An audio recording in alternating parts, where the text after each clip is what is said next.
everybody. Good morning. morning. I'm so not usually a morning person, but this has been pure vibes. Wow, this is the way you start every creative mornings. I need to get up with this crowd. This is amazing. Thank you for the energy. Thank you for the intro. And so good to see so many friends. I see people from around the world, people who are from my network, and amazing to already meet some new people. So pure good vibes. So we're going to do this event in a different way because we have more freedom with this virtual format, and we're going to do it in an interview format, okay? So as a first question, I would really like for you to tell us, how do you navigate this world of Underdog as the leader of a community of over 18,000 diverse women? Ooh, how do I navigate it? You know, I would say the first thing is just with authenticity. Like, you know, people say that word, but I hope that what How She Hustles means to people is realness.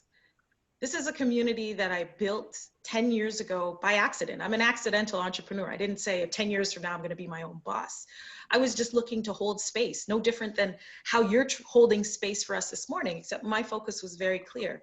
10 years ago, there were not a lot of spaces for women of color, especially young women of color who are trying to figure out, how do we move up the corporate ladder, or how do we build our own empires? And I found when I started going into rooms where there was more seniority, where there was more power, where there was more influence, where there was more of that, there was less of me and less of people who were not like me. And I just wanted to mix it up.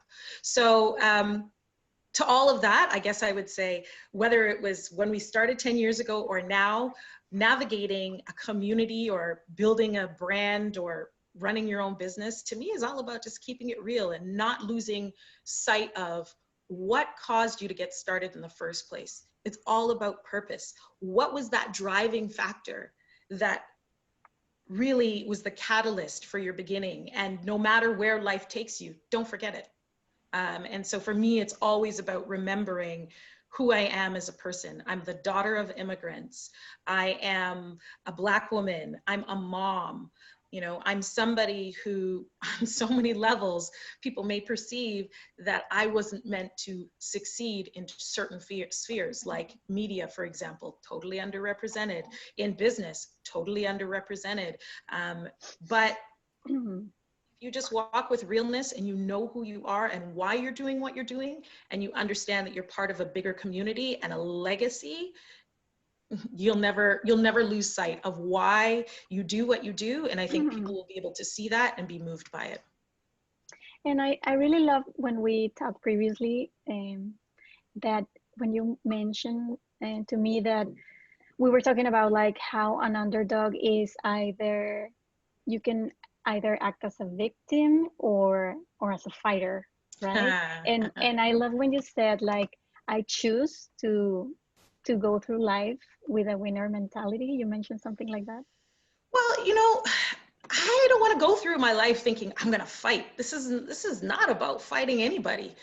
This is about me just standing in my truth right now. And I think we are seeing a global movement where people are embracing that approach to the world. I'm not here to be in conflict with anyone, but if that's what the world brings at me, then I just have to deal with it. For me, it's really about staying focused on my mission and on my purpose. And for me, that is about holding space for women of color. I've been doing it for 10 years. How She Hustles, for those of you who don't kind of know, like, what do you actually do? For 10 years, we've been creating events for diverse women, largely for women of color. In Toronto, whether it's a pop-up shop, a women's brunch, whether it's panels, whether it's roundtables, whether it's opportunities for women just to network and connect. Also, we have exclusively been hiring women of color from underrepresented identities and lived experiences to do the work, whether that is videographers, graphic designers, photographers, publicists, caterers, the list goes on. There's so many creatives out there, as you know, because you are those folks who often don't get the visibility or the opportunity to kind of break through into different spheres. And then the last thing has been creating digital content. So you mentioned them, hopefully we'll get a chance to talk about it a little bit later, but the power of story to me is everything, you know, being able to not just tell people, but show people what your life is about, and that we all have stories that may be unique, but also have universal elements that can inspire each other. So that's some of the work that we've been doing. And again, for me, it's about staying focused on that work, not necessarily trying to battle it out with anybody else. And it's been interesting. You know, I'm a person who really has a strong faith. How She Hustles has been doing this for 10 years. And it's amazing to see that it took the death of a Black man and literally so many hashtagged Black people for the world to stop and see that we need to hold space for more than just certain groups of people, that we need to see that there are voices that we have not been listening to for a long time. Trans folks, Black communities, people of color, women, me too. Like, there's so many things that have happened now where, again, I've just been with an incredible team of people like this community, but just been doing the work. But the world always catches up. And so right now, I just feel like if there's one thing I could say, people are like, well, how did you get there? And how did you do what you do? So often we start whatever we're trying to build with defining our purpose based on who we're trying to compete with, as opposed to building our purpose based on building our work based on our purpose and what we know we need to do in the world. And I really believe the world will catch up. The people who need to see you will see you. The forces that need to align so that your work has relevance, it'll happen. And I think this moment in time with Black Lives Matter, with COVID-19, has really set the stage for us to just continue being and doing, but now we just have a different opportunity for people to see us. That is amazing, all it, like the perspective that you give to this subject. And we were also talking about how do you, what is your concept of allyship, like true allyship, but in the, I don't know, if in the business world, the entrepreneurial world, or the media world that you were in. Can you talk a little bit about it? Is it okay if I just tell a little short story?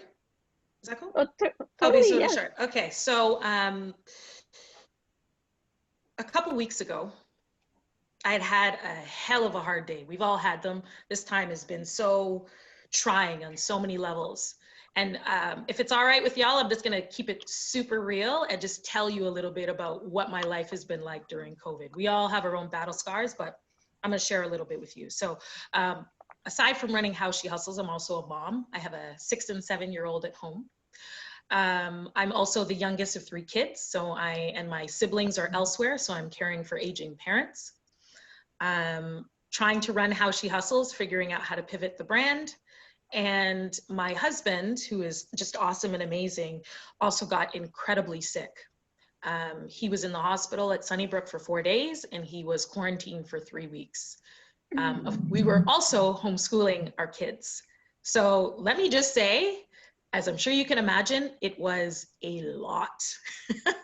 And so I went outside one night, outside of our home, and I sat down on a bench.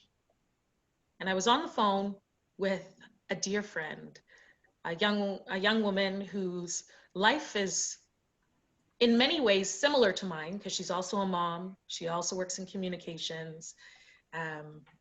She is also, leading a home and passionate about community and giving back. But we're very different in that I'm a young Black woman who grew up with Caribbean parents and she didn't.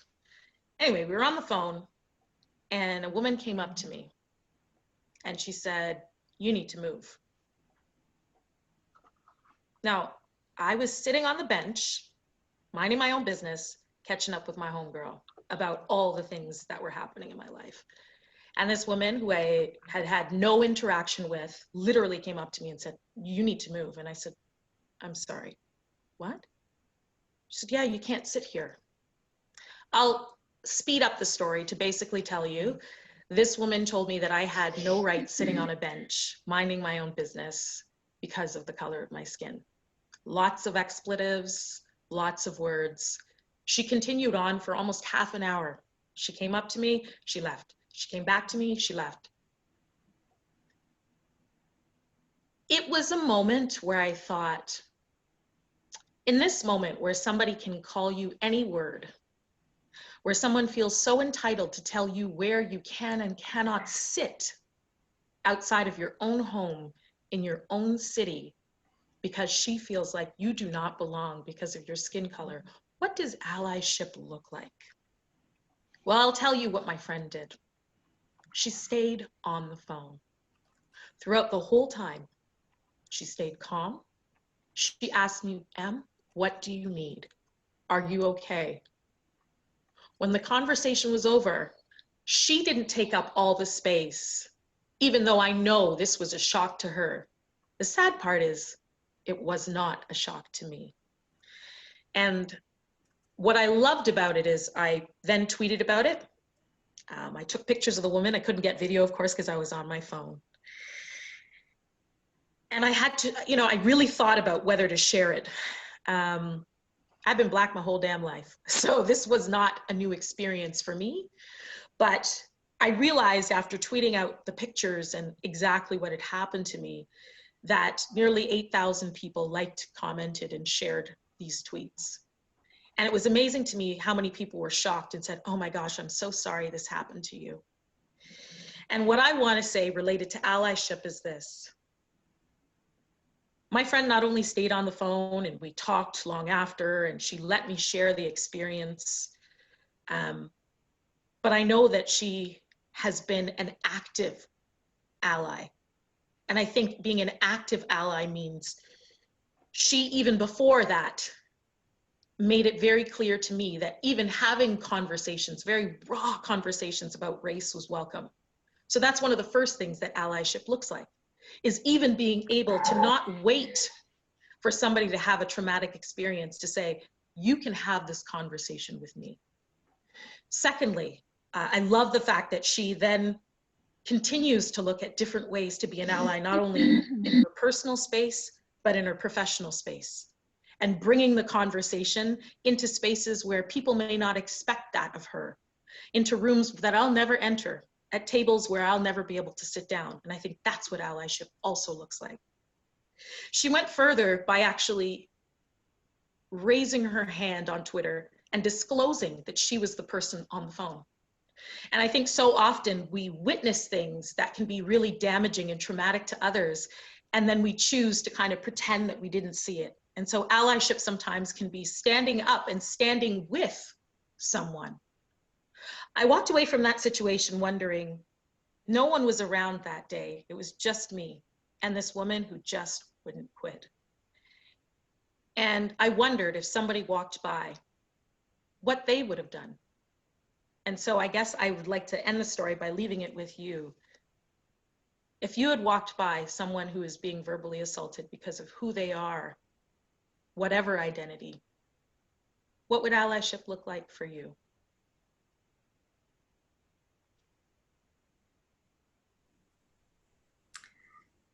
I'm so sorry that happened. And it's such a moving story. And I know you're not the only one, right? And that's so frustrating. Yeah. But yeah, I think what we also talked before, it was that it's a matter of like a daily thing, right? Like trying to do the work in a daily basis and forever, like not just during these moments or this time, but and I think it's also a personal compromise to be an ally. You don't have to show it off on the social media or anything, right? It's something that you have, and you have to like lead with the example. As a mother, I really am sorry for all that you have been through during this quarantine. Oh my God, it's hard. Yeah, but it's hard for all of us. It's important to teach the kids, right? Like like that is my most important job regarding this allyship thing. I just have to teach him how things are and how to be a better person. um, and just yeah. I think the other thing I just want to add to that, and thank you for that, that I also want to acknowledge that there's lots of people, and in my own post, I also have to realize my own privilege. You know, people, it's so, the underdog term is such a complicated one, you know, because people may perceive me as an underdog because I'm a Black woman, and because, I don't know, maybe I didn't grow up in a certain way, but I also realize my own privilege because I know my lived experience. And that's what's so funny about, you know, terms like underdog. People will see me as somebody who in some ways should be at a disadvantage, and, oh, you know, and yes, there are statistics that are undeniable that certain things are impacting people like me disproportionately. That is facts, whether it is interactions with the police, our experiences in the healthcare system, experiences that I've had and my children will have in the education system. But I also realize my own privilege. I was born in this country. I speak English. I have two parents who had a certain educational level, and that set me up for success. I've also had the great opportunity to have interacted with different people very early on in life.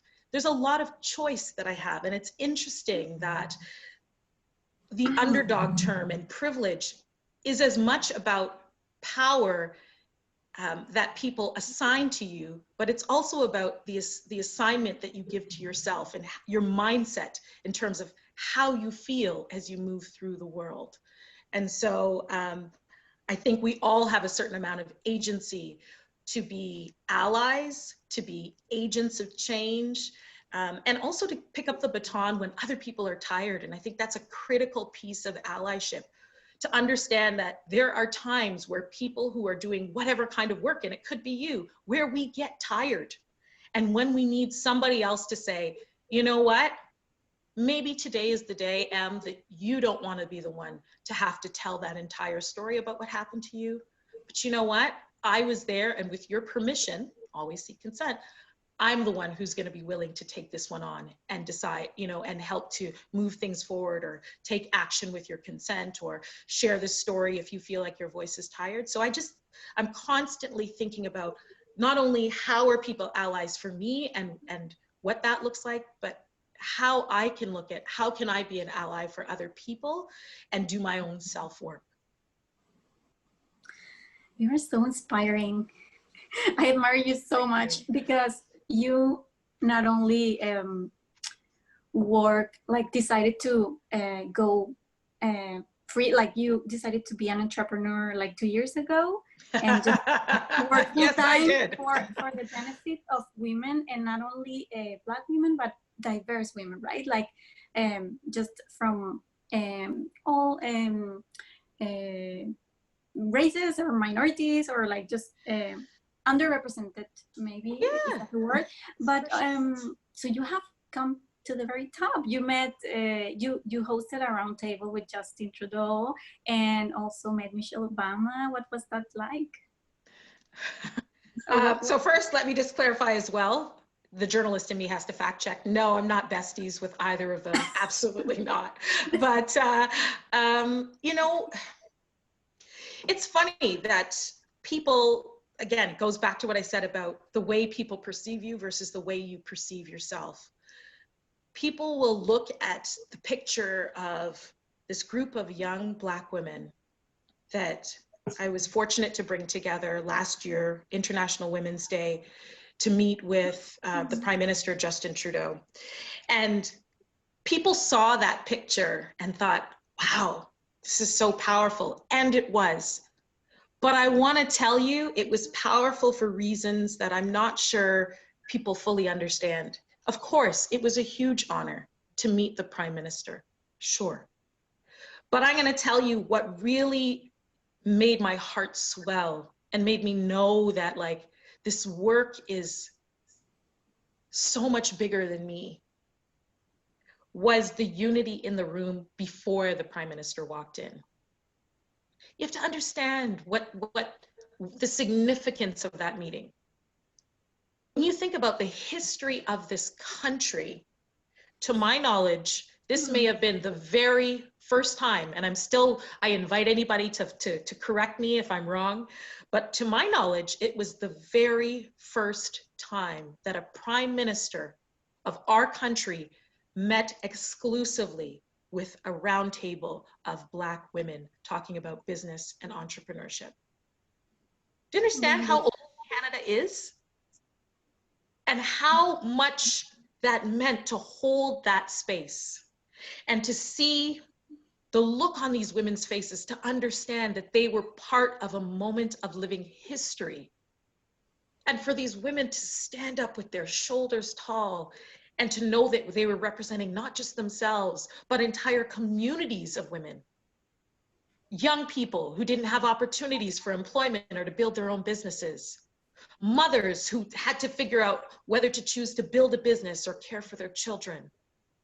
Black women who were trying to build empires and take up space on Bay Street and in traditional corridors of power. Young people who were also living their truth and understanding that being Black comes in many different shades and experiences and all the intersectionalities that come with that, whether it means a person with disability or a person who is queer or a person who is trans, like all of that was what we tried to make sure we had a chance to bring that into the conversation and to see that unity before the meeting and just even to witness that. You know, I think sometimes people forget that just existing sometimes is an act of resistance, is an act of revolution, is an act of transformation. Just being in a space like that is something that doesn't happen every day. And so sometimes I think we see the nice pictures, but that for me was the power moment, was just understanding that we did it together. And let me also say what really moved me was that we held the meeting in a very particular space. That meeting was held at Women's Health and Women's Hands, which is a health center dedicated to servicing racialized folks in the city of Toronto who need support. And the very boardroom that we chose was named after a Black woman. And I remember saying to the Prime Minister's team, he has probably held thousands of meetings, thousands in his time. Has he ever sat in a meeting where the actual room was even named after a Black woman? And so it's these little things that are so subconscious, and yet they are indicators of whether you belong. They're indicators of who has power. They are indicators of what is considered important. And so that's part of the work that How She Hustles is trying to do, is to disrupt what power and privilege and access looks like, sounds like, feels like. To not just sit at tables of power, but to continue to look at ways that we can build our own in unity and allyship with those who believe in our work. And as for Michelle Obama, woo, she was just everything. I was fangirling. Oh my goodness. But again, it wasn't about me. It was, yes, I have a picture with our former first lady of the United States, Michelle Obama, and my husband. And yes, I had a minute to meet her, a couple minutes. She was lovely and gracious, and what a model of humanity, really. Like just warmth, empathy, the way that she was attentive to every single person, remembering their name, asking about their work, the way that she just took it down a level. It wasn't, I'm Michelle Obama. It was, I'm a human and you're a human and it's nice to meet you. But what I loved is that thanks to the Economic Club, shout out to Rhiannon Trail, we were able to surprise an entire table of Black women who were leading, who thought that nobody saw them. And the whole thing, it's a longer story we don't have time for now, but it was beautiful, again, just to see that we all have the opportunity to open the door. Maybe it's not for Michelle Obama, the stars align for me that way, but like we all have agency to open the door for someone and encourage them to keep doing the work. So whatever creative path that you have, whatever empire you're building, I encourage us all to just keep going, open the door, surprise and delight, encourage people to keep going, because we all know the hustle is hard. I can only imagine how exciting that was, and I got the goosebumps. And thank you so much for sharing your story. I really want to wrap up this interview showing our community a short video about your Startup and Slay project, so that they can all see what is that about, and you can explain it a little bit. Sure, let me set it up. Yes, okay. Okay, so I just want to end, first I just want to thank you, Mar, for the opportunity to share, and your entire team, like amazing. And I can't wait to hear more about who's on the line and learn about all your hustles. I hope you all find me on social media, Instagram @HowSheHustles. And this video you're going to see is just a quick little promo. Shout out to my team, a whole bunch of incredible creatives, Artist Touch Productions and Kat Espiritu put this together. Startup and Slay is a digital series that I started. We began actually as an event series in 2018. And when I became an entrepreneur, again, I just wanted to see more entrepreneurs who could relate to my journey of trying to build a small business, but also my lived experience, and not shy away from whatever we wanted to bring to the table about how who we were impacted what we did. And so that means speaking about being an immigrant's daughter, or being a woman, or being in a male-dominated industry, being a mom, and being able to be that, to see that, and to share that experience, because it's a very particular walk. And so we started off hosting these events in Toronto so that women could talk about entrepreneurship, but bring their full, diverse lived experience into the mix. What we realized is that tickets were selling out faster than we thought than we expected. People were carpooling, people couldn't keep up. They wanted the access to the information to the women. And so we said, all right, 2019, we're gonna do this digital first. We put a call out on social media across the country, and we said, we want to hear stories of diverse women entrepreneurs. Tell us your story. We produced some videos. We did a publicity campaign, a media campaign, a social media campaign. We flew the women to Toronto to speak. And then we decided to do it again this year. COVID hit, but we are determined to still move it ahead. So like you, we're going to be using the power of technology to tell the stories. We have a call out now anywhere across the country until July 31st, next Friday. If you are a small business, if you are women-led, we're also welcoming applications from trans entrepreneurs, from trans and non-binary entrepreneurs. We're specifically looking for Indigenous stories, women of color, persons with disabilities, those who identify as 2S LGBTQ+, and immigrant refugee stories. We want to hear how you're starting your business, how you start up and slay. Here's the promo.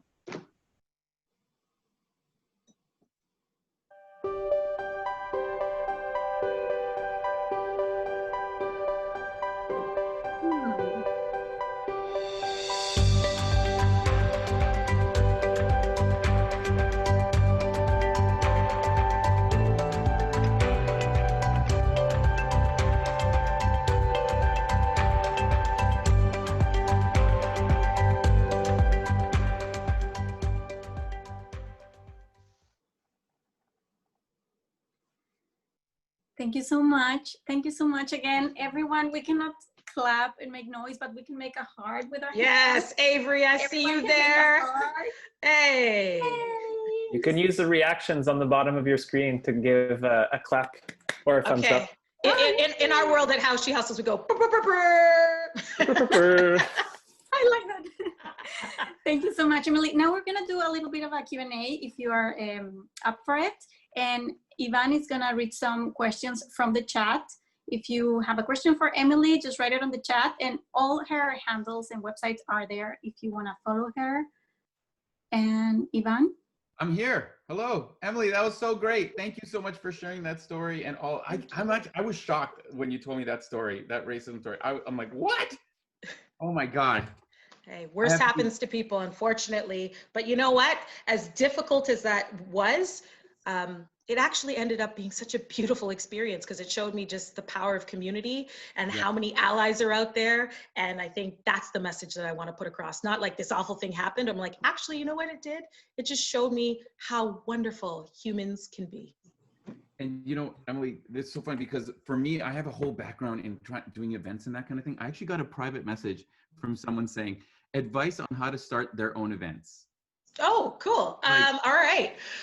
Just start. I would say that when I held the very first How She Hustles event in May of 2010, I literally was just up at 4 o'clock in the morning. Like we're all hustlers. I was like, okay, I'm working on this project, and I just wanted to hold space and I just wanted to be able to talk to other women who were from diverse backgrounds about doing the stuff that I was doing. So I literally posted on Facebook and I was like, man, I wish I could just talk to other women who are hustling. And I was like, maybe I should start a blog. And literally at 4 a.m., people started sending me text messages and DMs and saying, yeah, I'd love to talk. And so literally from that Facebook post, if you go to howshehustles.com, you'll see this beautiful picture of 50 women at the top of a restaurant. We took over 2 floors of a restaurant on the Danforth. And once people started responding and saying, we want to meet up, I literally started calling around to places saying, who can host 50 women? We want exclusive access to a certain space so that people feel comfortable to share. Popped up a mic, made sure there was food, told people, okay, set up a website or a page where people can buy tickets, or just, if it's something more intimate, people can send you some bucks via, EMT or whatever. And then just decided what was going to be the focus. And more importantly, again, going back to what I said before, what was the purpose of our meeting? What was the intention behind it all? Did I want this to be a place where people were like, here, let me give you my business cards? Or did I want it to be a space where people could share their story of racism in the workplace, or what it's like to be a mom and try and build a business? And I decided that that's the space that I wanted. And that authenticity and intention, once you put it out there, and I was vulnerable up front, gave people permission to do the same. And I think that's kind of the foundation of great events, is set your intention, put it out there, and then really make sure that you hold space for people in the way that you want people to hold space for you. Once you do that, everything else is just logistics. It's funny, Emily, you say everything else is just logistics, but I think that's probably the thing that scares people. And it is. And so then shout out to my team. When do I call? What happens if no one shows up? No, man. Okay, look. Okay, let's get into, and I don't want to throw away logistics because I have an incredible logistics team. All right, so I would say get yourself a great event planner. How do you find a great event planner? You look around, you ask people, but also pay attention. When I go to events, I go to enjoy, but I am taking notes from the minute, even before I get there. So like already, I love so much of what you've done in this live. I've paid attention to so many things, the way that you've curated your feed with the questions, the way that you've thrown to different team members, the way that your branding is on point, the way that you've promoted engagement. So when you're looking, if you really are interested in events, one way to find a great event planner or to figure out how to do a great event is go to a lot of events and take notes, ask questions, and follow things, follow people who are thought leaders in the space. And I would say, also, when you find people who are great at what they do, pay them well and show gratitude. One of the greatest indicators of success for me with How She Hustles is that people who came to that very first event in 2010 are still coming. If people who have been working with me on event production or as freelancers 5 years ago are choosing to still work with me. And I think that is something you also want to pay attention to, because it shows consistency of brand, and while you're also showing that hopefully you're growing. That's great. That's great. And I love that you talked a little bit about logistics too, because that's, for me, that's where I always go. Yeah. And I think that's great because that helps people both with a purpose and also with actions they can do. Yeah. That's why I started volunteering here. I mean, all of us here at Creative Mornings, we wanted to get involved with things, right? I had a great question here. This one I'd love to know about. So this is from Esther, and she said, any tips on how to find time to work now that schools are closed? And I think that's very important. Mara's a parent. I am happily single. However, you are a parent, so I have nothing but time.